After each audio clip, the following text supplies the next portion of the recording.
앞서서 하나님이 주신 말씀 함께 받기를 원합니다. 갈라디아서 5장 22절 23절, 또 예레미야 35장 1절에서 5절 한 목소리를 함께 하나님의 말씀 같이 받습니다. 그러나 시작. 그러나 성령의 열매는 사랑과 기쁨과 화평과 오래 참음과 친절과 선함과 신실함과 온유와 절제입니다. 이런 것들을 금지할 율법은 없습니다. 유다왕 요시아의 아들 여호야김의 때에 여호와께로부터 예레미야에게 임한 말씀입니다. 렉압 족속의 집에 가서 그들에게 말해 그들을 여호와의 집에 있는 한 방으로 데려다가 그들에게 포도주를 마시게 하여라. 그리하여 나는 하바시냐의 손자 예레미야의 아들 야사나와 그의 형제들과 그의 모든 아들들과 모든 렉압 족속 사람들을 데리고 그들을 여호와의 집으로 데려다 익다라의 아들 하나님의 사람 하나안의 아들들의 방으로 들여보냈다. 그곳은 관료들의 방 옆쪽에 문지기 샬루음의 아들 마세야의 방 위쪽에 있었다. 나는 렉압 족속의 자손들 앞에 포도주가 가득 담긴 대접과 잔을 주고 그들에게 말했습니다. 포도주를 드시오. 하나님 아버지, 오늘 저희가 성령의 9가지 열매 중에 마지막 절제에 대한 말씀으로 묵상코자 합니다. 이 말씀을 통하여 하나님의 사람들로 이 마지막 때를 사는 저희들에게 성령의 열매인 그러한 절제가 잘 작동되어서 이 땅 가운데 하나님의 사람들로 살아감이 나 자신뿐만 아니라 주변 모든 자들에게까지 아름답게 보이며 선한 영향력 미치게 하여 주옵소서. 예수님의 이름으로 감사하며 간절히 기도합니다. 아멘. 자리에 앉아주시기 바랍니다. 미국 역사상 아메리칸 풋볼, 내셔널 풋볼 리그에서 가장 유명한 선수라고 하면 풋볼 좀 안다는 분은 거의 1초도 지체하지 아니하고 대답할 수 있습니다. 오면서 운전하면서 제 아들에게 그냥 슬쩍 NFL에서 가장 유명한 선수가 누구냐 했더니 농담으로 이야기를 하면서도 맞출 수 있는 인물입니다. 톰 브레이디. 잠깐 그 사람이 몇 년 전에 미국의 그 60 Minutes, 60분이라는 그 프로그램에서 인터뷰한 것이 있습니다. 그 인터뷰하는 장면을 잠깐 우리가 함께 동영상으로 보았으면 좋겠습니다.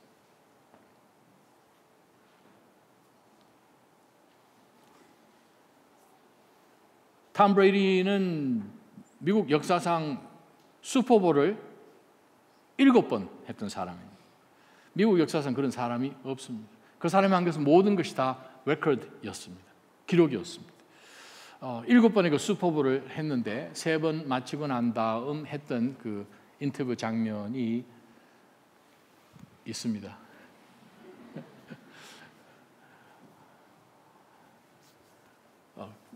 그러면 제가 그냥 설명드릴게요. 60분 그 인터뷰를 하는 가운데서 그 인터뷰하는 사람이 물었습니다. 아니, NFL 역사 가운데서 슈퍼볼 링 3개 가진 사람이 어디 있습니까? 그 당시에. 그렇게 했더니, 그런데 아십니까? 마음이 너무 허무해요. 3번의 우승을 했음에도 불구하고 내 나이 27에. 그런데 뭔가 있는 것 같은데 정말 너무 허전한 것에 자기는 놀랐습니다. 그가 한 얘기 그대로 하겠습니다. 미식 축구를 하면서 생각보다 제 나이에 훨씬 많은 돈을 벌었습니다. 왜 저는 이 슈퍼볼 우승 반지를 3개나 끼고도 더 큰 뭔가가 있다고 생각하는지 저는 모르겠습니다.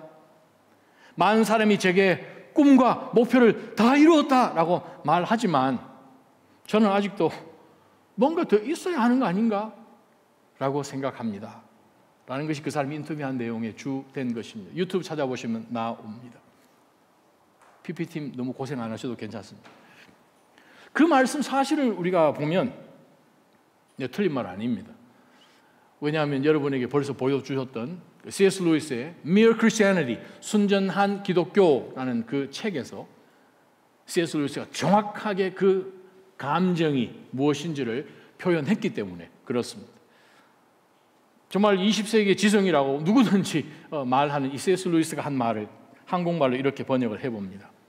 내 안에 이 세상에 그 어떤 경험으로도 채울 수 없는 어떤 갈망이 있다고 한다면 그 질문에 대한 가장 그럴듯한 설명은 이것입니다. 내가 다른 세상을 위해서 지음을 받았다는 사실입니다. 이 땅의 그 어떤 쾌락도 그 갈등을 채워주지 못한다면 그것은 온 이 유니버스가 사기다라는 그 증거가 아닙니다. 세상의 거짓말이 그 뜻이 아닙니다. 이 땅에서의 그 쾌락은 절대로 내 갈망을 채워줄 수 없고 그 갈망을 오히려 더 증폭시켜서 진짜를 가리키기 위한 것이라고 저는 생각합니다. C.S. 루이스가 한 말이에요. 우리가 이 땅 살아가면서 모든 인간이 추구하는 만족, 나의 성취. 그런데 그곳에 도달을 했는데도 불구하고 인터뷰한 이후에 3번의 슈퍼볼을 더 쟁취를 한 미국 역사상 최고의 쿼터백, 최고의 풋볼 플레이어였지만 그 사람의 최근 뉴스를 여러분 보시면 불과 몇 달 전에 무슨 일이 그에게 일어난지도 여러분 아실 것입니다. 그만큼 도저히 이룰 수 없는 그곳에 다다랐지만 자신을 채워줄 수 없는 것입니다. 그런데 그것은 무엇인가? 바로 그러한 상황 속에 우리가 처해졌을 때 깨달은 것은 더 소유하고 성취한다고 해서 우리에게 진짜 내가 추구한 만족이 거기 없다라는 사실입니다. 오히려 이 땅 그 어떤 것으로도 나를 만족시킬 수 없음을 깨닫고 내가 과연 어떤 목적을 위하여서 이 땅 가운데 삶을 갖고 태어나게 하셨는지를 깨닫고 정말 우리를 만드신 그 창조자 하나님의 만남 가운데서 그분이 우리 각자의 삶을 향하여서 시작해 놓으신 그 선한 일이 무엇인지를 깨닫는 그것이 가장 중요한 것이지요. 그것을 깨닫지 못하면 우리는 리밋 없이 우리는 모든 것을 해보려고 할 것입니다. 내 자신을 만족시키는 쾌락이 되었던 다른 사람들 앞에서 뽐내는 어떤 나의 영광이 되었던 그 어떤 것 가운데서 우리는 멈추지 않고 절제하지 않고 우리는 끝까지 치달아 볼 것입니다. 우리가 오늘 본문 가운데서 성령의 열매 마지막 부분에 절제라는 부분에서 우리가 멈췄습니다.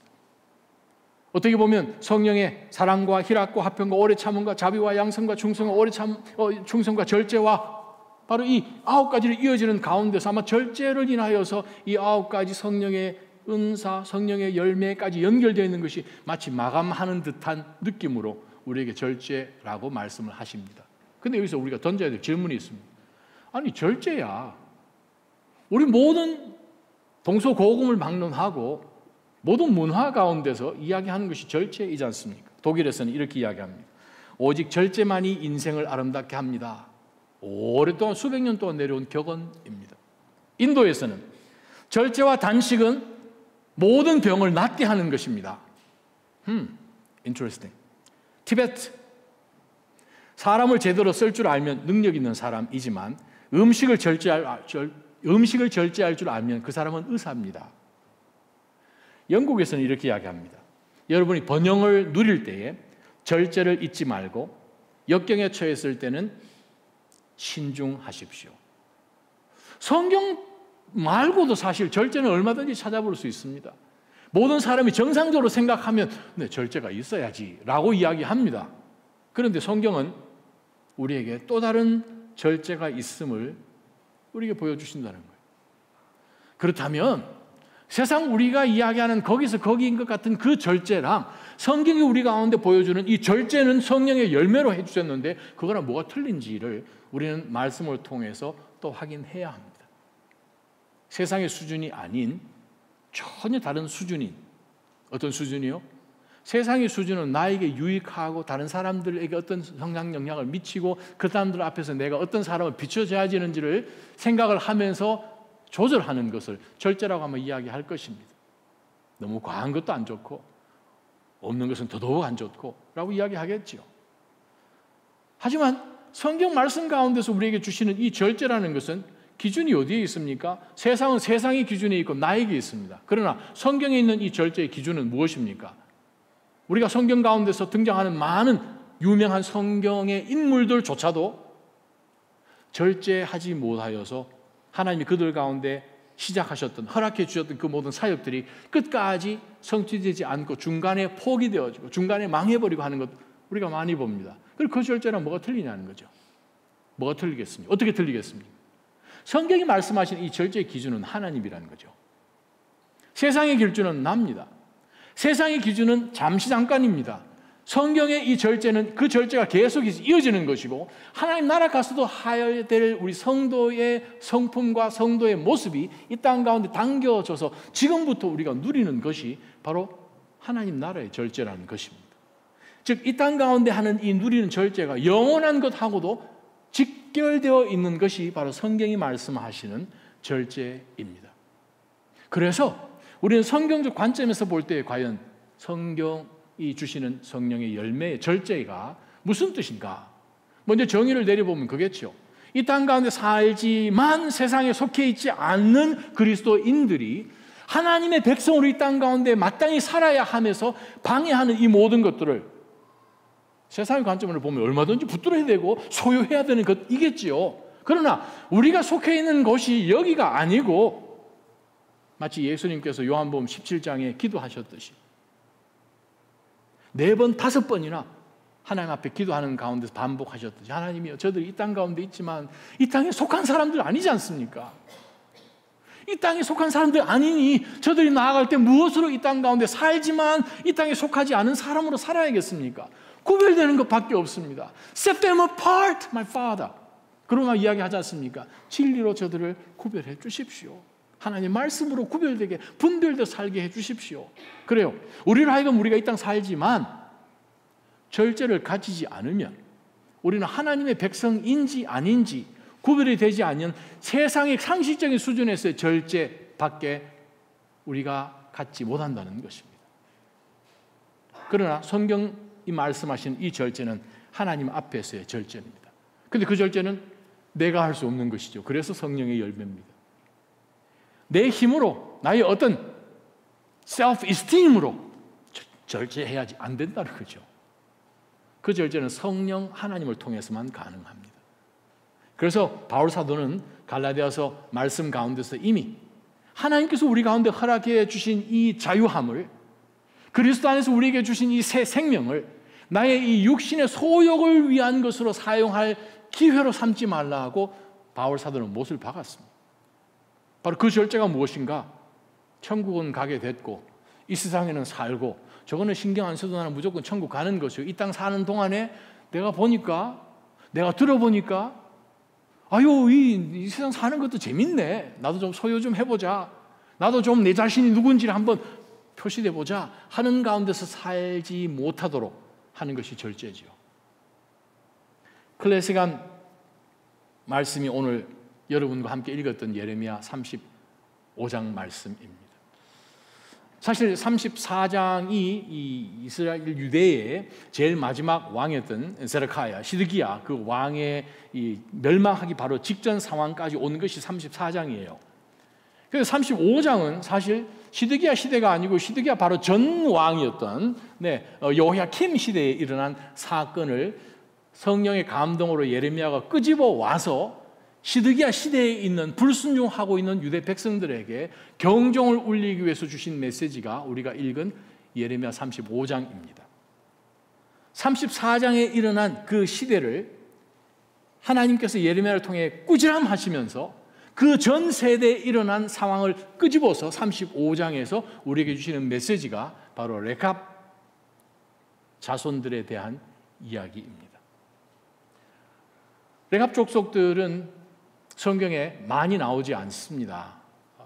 열왕기하에 한번 언급되고 느헤미야에서 바로 이 레갑 족속 중에 말기야라는 그 사람이 성전을 중수하고 난 다음에 바로 거름문이라고 하는 그 예루살렘 제일 들어가는 본문이죠. 그 문을 달았던 그 사람의 후손으로 나와 있는 그런 내용 정도.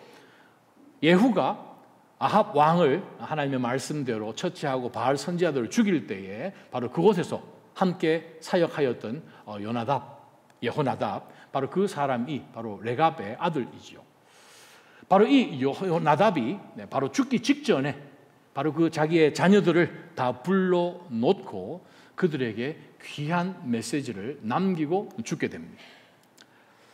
바로 그 메시지를 받고 이 레캅 족속들이 그때 이후로 지금까지 예레미야 시대까지 말씀 가운데서 흐트러지지 아니하고 그들이 어떠한 특징을 가지면서 지금까지 살아왔습니다. 어떤 특징?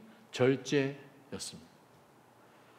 그들이 어떤 절제를 가지고 살아왔길래 하나님께서 예레미야를 시켜서 예레미야야, 저기 원래 저 성 바깥에서 살던 저 들판에 살고 있는 그 유목민들 레캅 족속들 있지? 족속들 데리고 와서 예루살렘 성 안으로 데리고 와서 예루살렘 성 안에 성전에 있는 어느 한 곳에 방으로 데리고 와서 그곳에서 너가 그볼라 아주 큰 대접에, 히브리 성경 아주 큰 대접에 포도주를 그냥 콸콸콸 담아다가 잔들을 쭉 놓고 그들로 하여금 포도주를 마시라라고 이야기하거라라고 하나님이 5절까지 그렇게 명령을 하셨습니다.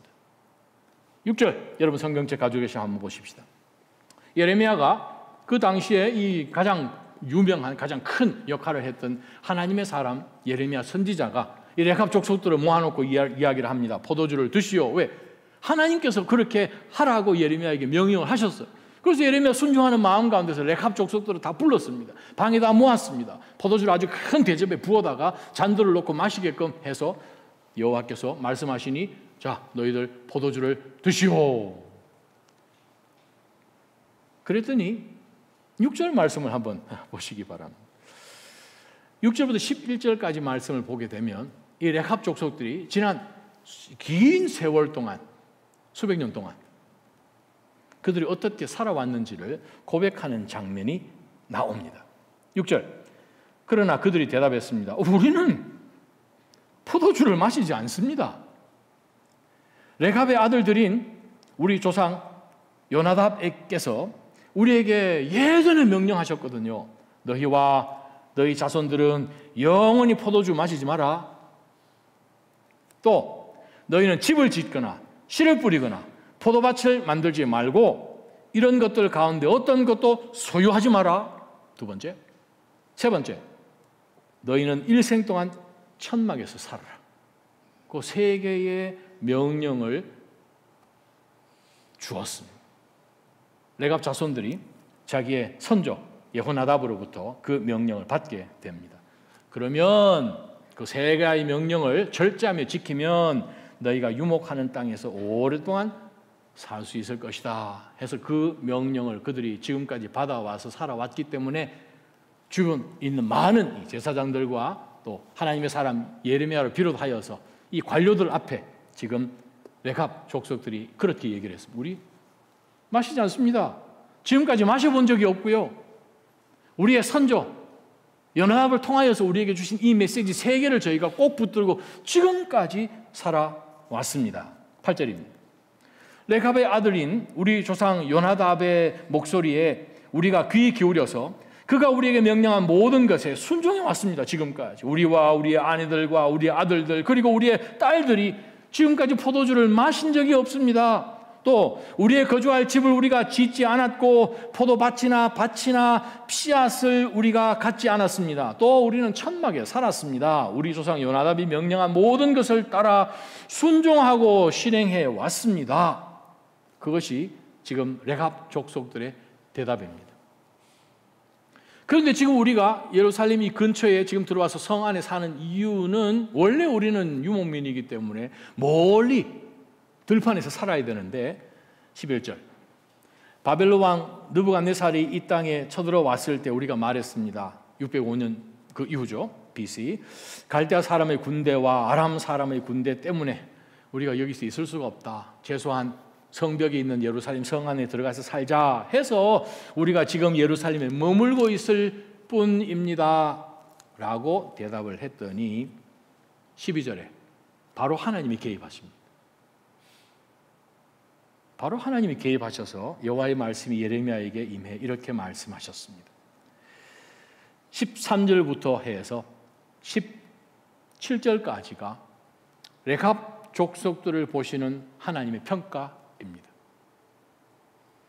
4번에 걸쳐서 하나님께서는 왜 이 레캅 족속들은 지난 수백 년 동안 요나답을 통해서 받았던 그 메시지를 듣고 저들이 절제하면서 지금까지 살아왔는데 왜 너희들에게도 동일한 말씀을 주었는데 너희는 그 말씀을 한 번도 안 듣고 지금 사는 꼬라지가 이러냐라는 말씀을 하신 거예요.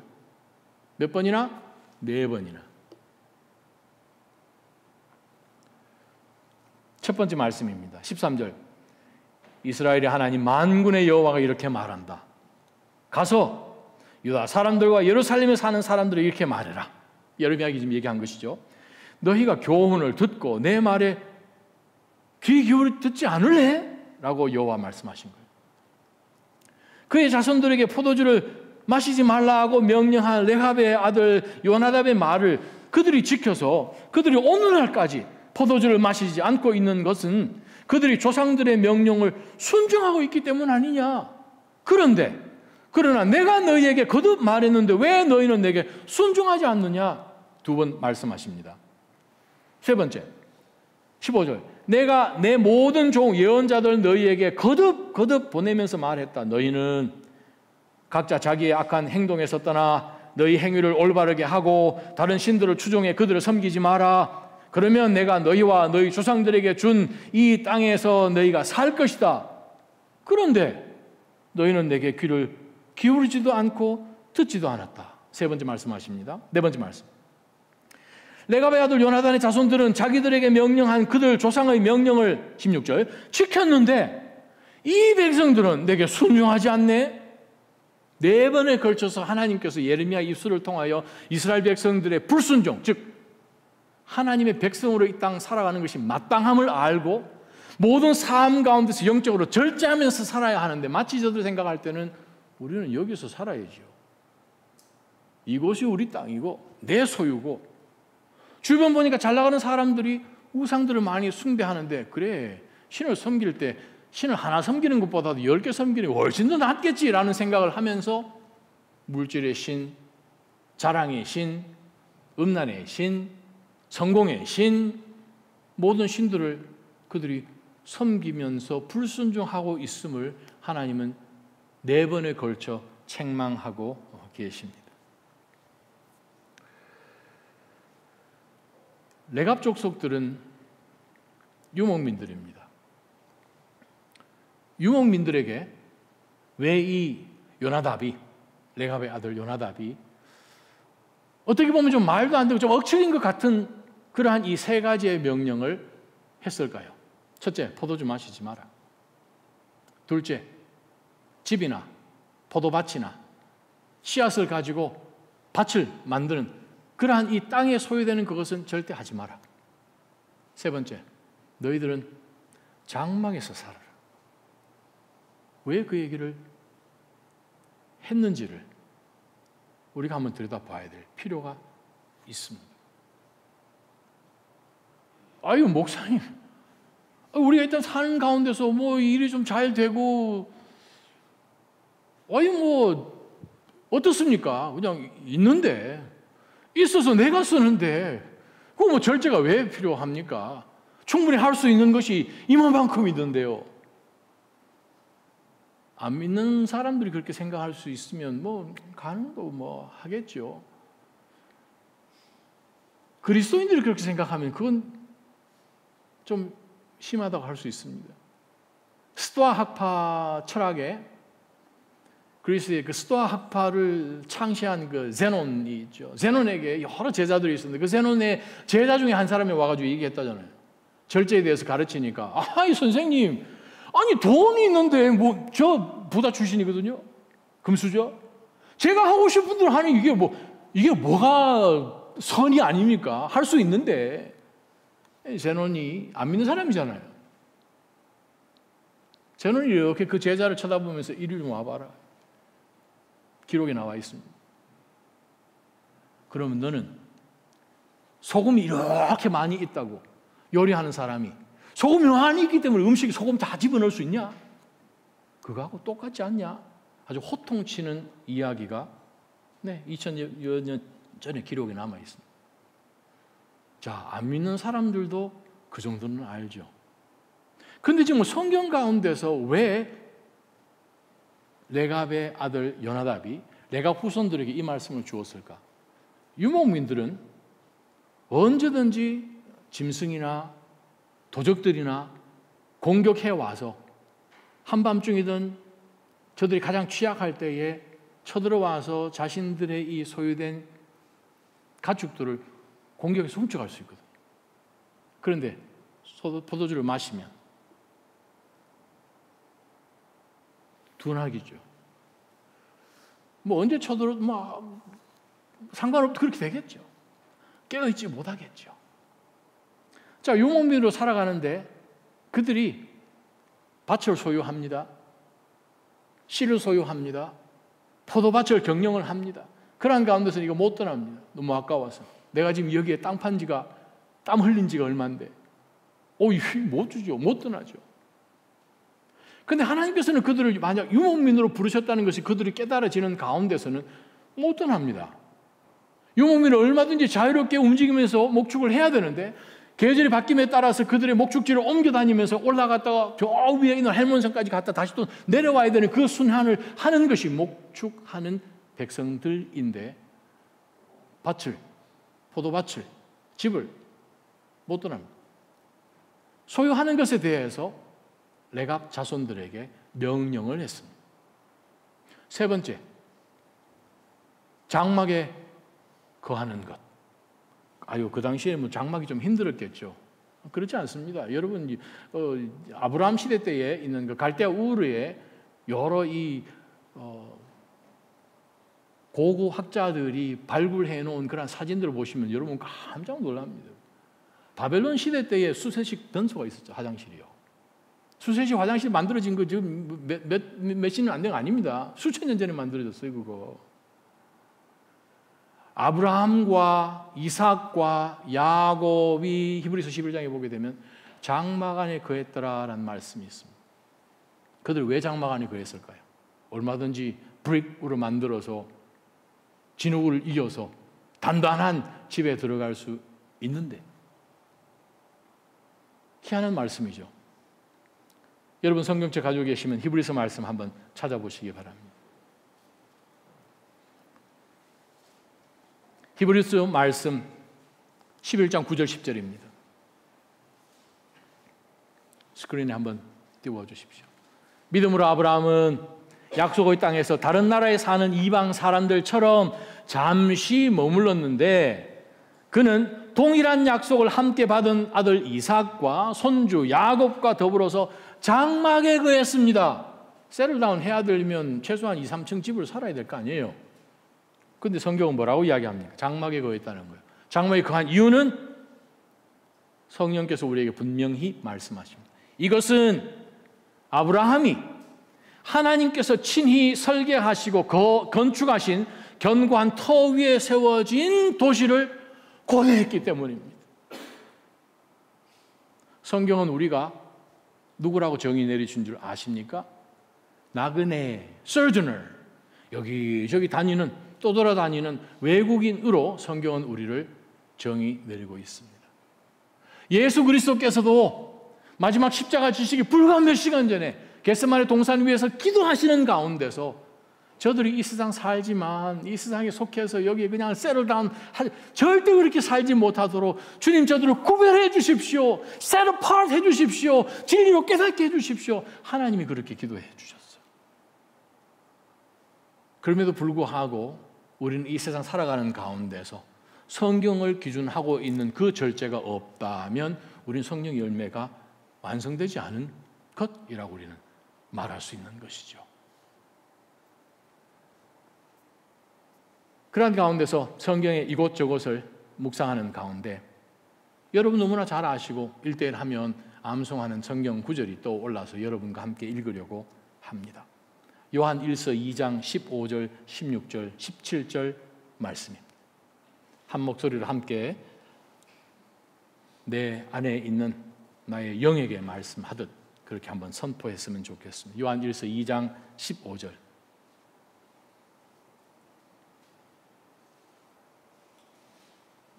시작. 여러분은 이 세상이나 세상에 있는 것들을 사랑하지 마십시오. 누구든지 세상을 사랑하면 아버지의 사랑이 그 사람 안에 있지 않습니다. 이는 세상에 있는 것들, 곧 육신의 탐욕과 안목의 정욕과 세상살이의 자랑은 아버지에게서 온 것이 아니라 세상으로부터 온 것이기 때문입니다. 세상도 사라지고 세상의 정욕도 사라지지만 하나님의 뜻을 행하는 사람은 영원히 살 것입니다. 아멘이십니까? 아멘이요.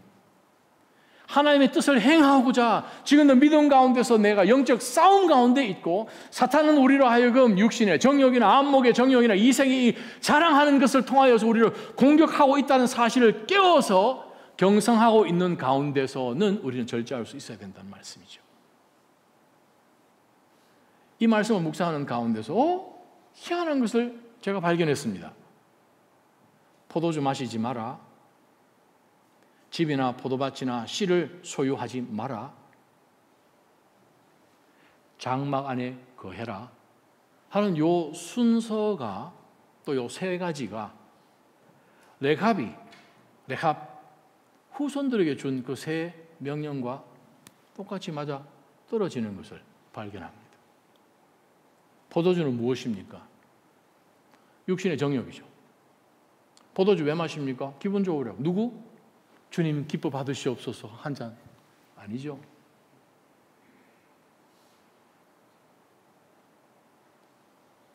포도주를 마시는 이유는 나를 즐겁게, 나를 기쁘게 하고 나를 느슨하게 하는 것입니다. 성경에 여러 케이스들이 나오잖아요. 포도주로 인하여서 하나님 앞에 오히려 범죄했던 사람들이 많이 나오고 포도주 마셔서 거룩해지는 그러한 것보다는 반대 일들이 나옵니다.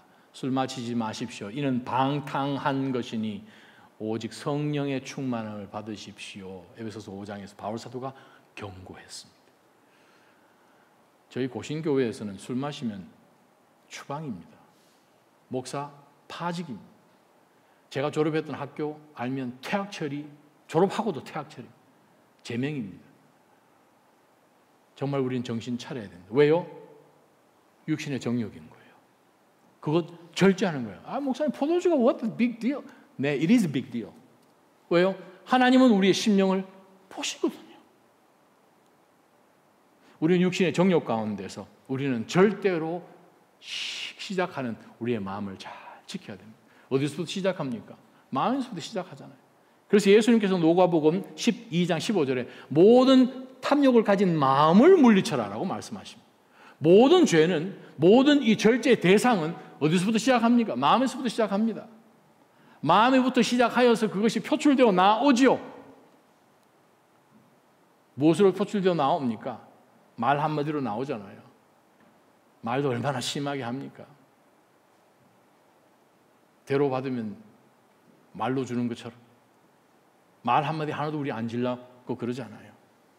그러나 정말 하나님의 말씀은 곳곳에서 우리로 하여금 혀의 재갈을 물리는 말씀을 하십니다. 우리가 교동문으로 보았던 시편 141편 다윗이 뭐라고 이야기하면 하나님 제 입술 이거 좀 파수꾼 세워주십시오. 정찰병 좀 세워주십시오.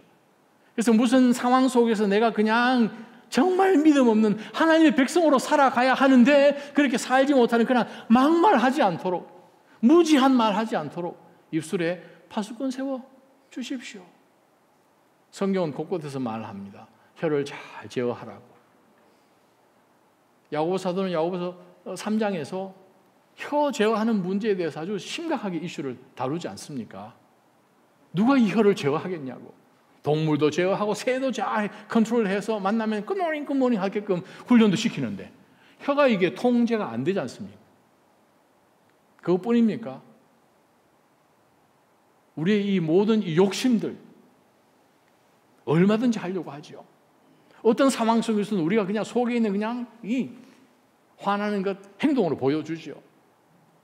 근데 성령께서 임하셔서 성령께서 우리로 하여금 갈라디아서 5장 16절과 25절 하신 말씀처럼 우리로 하여금 성령을 따라서 행하게 하면 그 일이 벌어지는 거죠.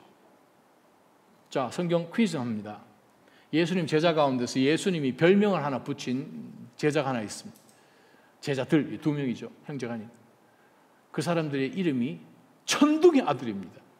한 성격 했다 이 뜻이죠. 이름이 누굽니까? 요한과 야고보. 이 사람들은 그냥 그냥 한석경했던 사람.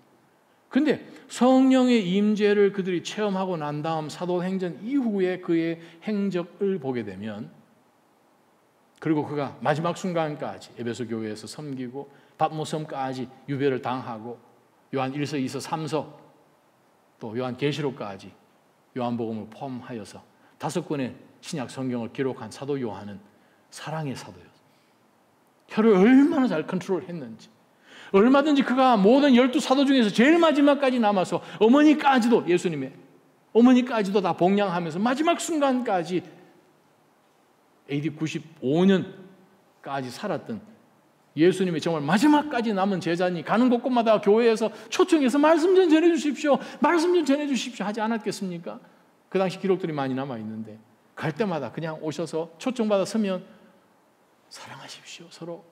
하나님 사랑이시지 않습니까? 서로 사랑하십시오. 그러고 난 다음에 단에서 항상 내려가셨다는 거예요. 우리는 말과 행동 가운데서 정말 조심하여서 오로지 하나님만 높임을 받으실 수 있도록 우리는 우리의 이 육신의 정욕을 우리는 잘 제어해야 되죠. 그것으로 시작되는 것이 바로 포도주인 것을 한 예로 든 것입니다. 두 번째는 무엇입니까? 집이나 밭이나 씨앗을 가져서 파종해서 포도밭을 갖고 정착하는 바로 그것에 대해서 명령을 했습니다. 자, 여러분에게 귀한 말씀 하나 있습니다. 베드로전서 1장 1절 하반절부터 2절까지 말씀입니다. 나그네들 곧 하나님의 아버지의 미리 아심을 따라 성령의 거룩하게 하심으로 예수 그리스도께 대한 순종과 그분의 피 뿌림을 계속하여서 얻기 위하여 택함을 받은 여러분들은 나그네들입니다 라고 이야기합니다. 자, 정의되었죠? 우린 누굽니까? 예수 그리스도의 십자가 위에서 피 뿌리심으로 통하여서 우리가 구원을 받아서 하나님의 자녀가 되었는데, 하나님께서 우리를 구원하신 이것은 우리가 태어나기 이미 이전부터 하나님의 그 놀라운 예정하심으로 우리를 하나님의 자녀 삼아서 우리가 사는데, 흩어져 있음에도 불구하고 우리는 하나님 나라에 속한 하나님의 자녀들이지만 이 땅 가운데서는 나그네입니다. 그럼 우리는 어떻게 살아야 합니까?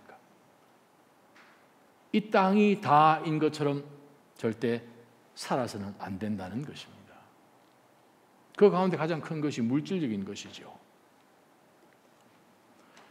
성도들은 물질에 대한 자유함이 있어야 합니다.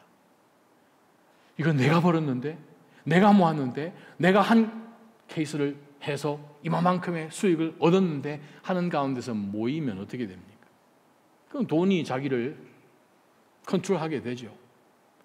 열심히 벌어서 큰 집을 샀습니다. 열심히 벌어서 큰 차를, 좋은 차를 샀습니다. 그러면 이제 그 차 페이먼트 하려고 이제 계속 이제 거기에 돈이 사로잡힐 수밖에 없겠죠. 오죽했으면 뉴트럴하고 하나님께서 여러 상황 가운데서 자유롭게 사용하도록 주신 물질에 사로잡히면 우리는 그 돈의 노예가 되는 것이고 돈을 예배해야 됩니다. 오죽했으면 예수님께서도 두 주인을 섬기지 못한다, 하나님, 돈, 그렇게 예를 두셨잖아요. 왜냐하면 우리가 신앙생활 하는 가운데서 돈 포기 못하는 거 우리 많이 봤습니다. 교회에서 돈이라고 표현하니까 좀 이상합니다만 헌금 드리는 것 잘 못 드리죠. 왜? 이거 내 쓸 것도 모자라는데 헌금? 하나님, why do you need my money? 마치 내가 한 것처럼 생각하죠. 오죽했으면 하나님께서 디모데전서 6장 10절에 돈을 사랑함이 일만 악의 뿌리가 된다. 돈을 탐내는 자들은 미혹을 받아서 믿음에서 떠나고 많은 근심으로 자기 스스로 찔렀다라고 말씀하십니다. 하나님 말씀이에요. 하나님 말씀이에요.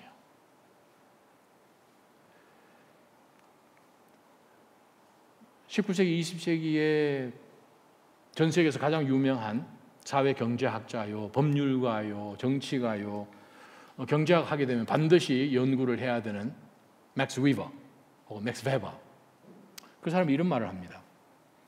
근대 자본주의는 금욕, 절제, 사명감, 소명의식을 가진 프로테스탄트들에 의해서, 곧 개신교에 의해서 태동이 되었습니다.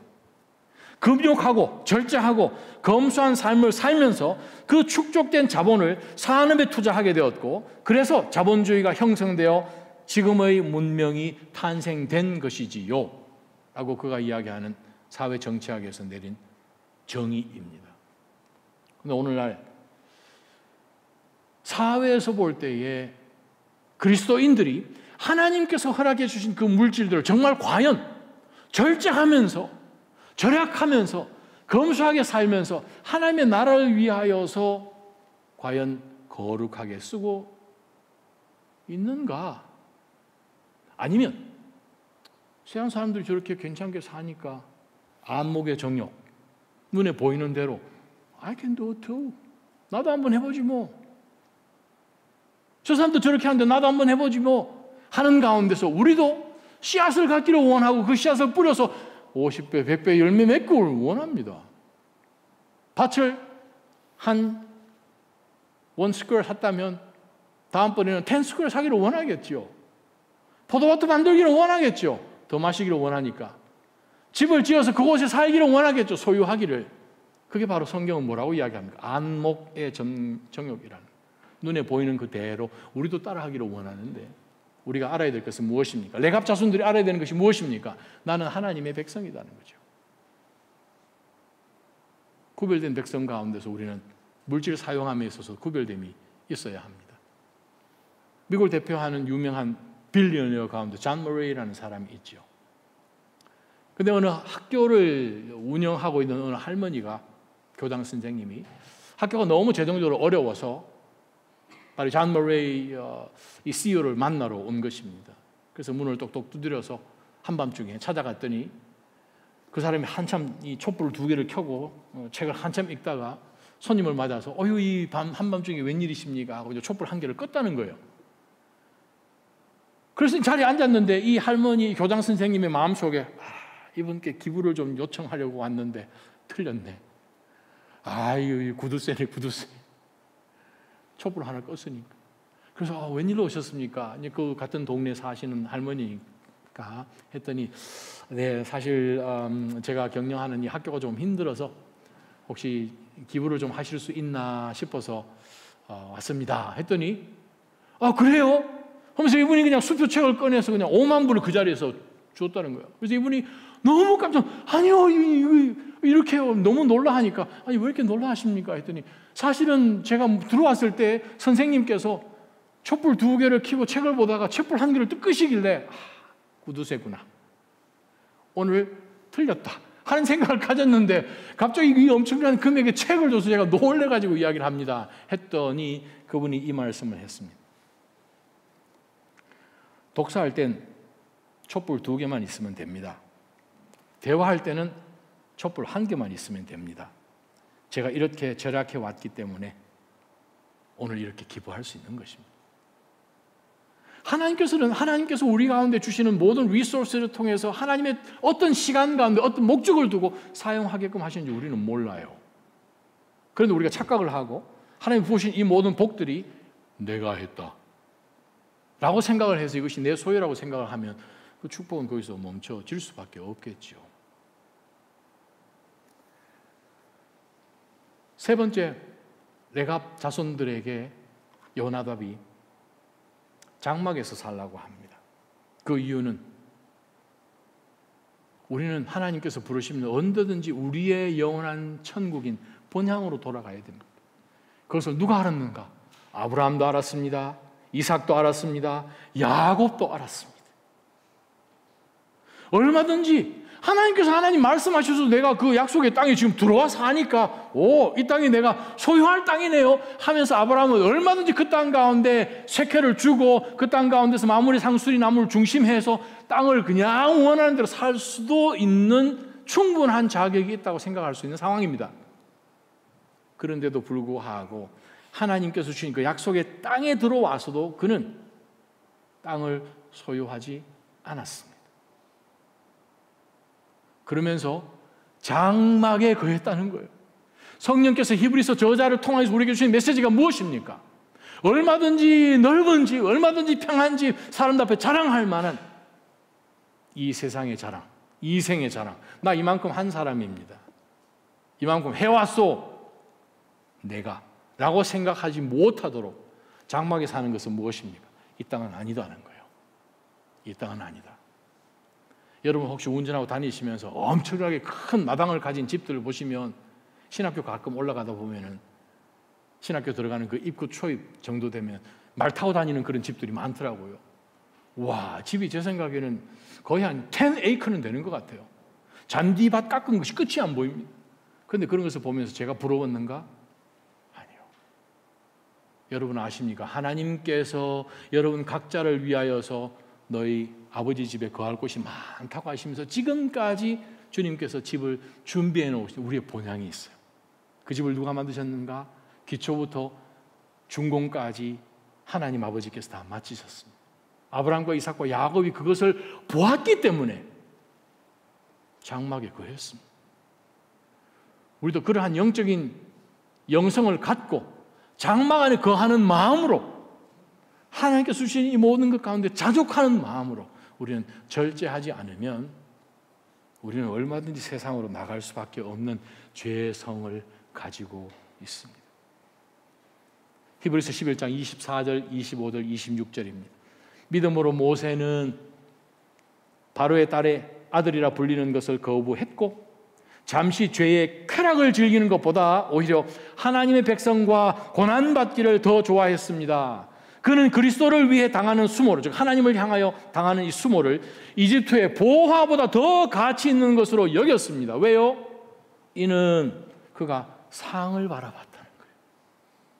하나님께서 우리에게 주시려고 예비하신 상급을 바라보고 계십니까?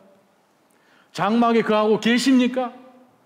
하나님 우리 가운데 허락하신 이 모든 것 가운데서 우리는 얼마든지 마음 가운데 절제하고 입술을 절제하고 모든 우리 삶 가운데 몸을 통하여 드러나는 이 모든 것들을 절제하고 눈에 보이고 들리는 이 모든 것으로부터 절제하는 가운데서 성령 하나님께서 운행하시는 그 삶을 여러분은 살아가고 계십니까? 다시 한번 말씀 한 군데 읽고 말씀 마칩니다. 로마서 1장 5절에서 7절 상반절 말씀입니다. 그리스도를 통해 은혜와 사도 직분을 우리가 받았으니 말이죠. 이는 그분의 이름을 위해 모든 말씀을 듣는 이방 사람들이 동일하게 믿고 순종하도록 하기 위해서입니다. 여러분 역시 로마에 한 번도 가보지 않은 그리스도인들에게 보낸 편지의 서두입니다.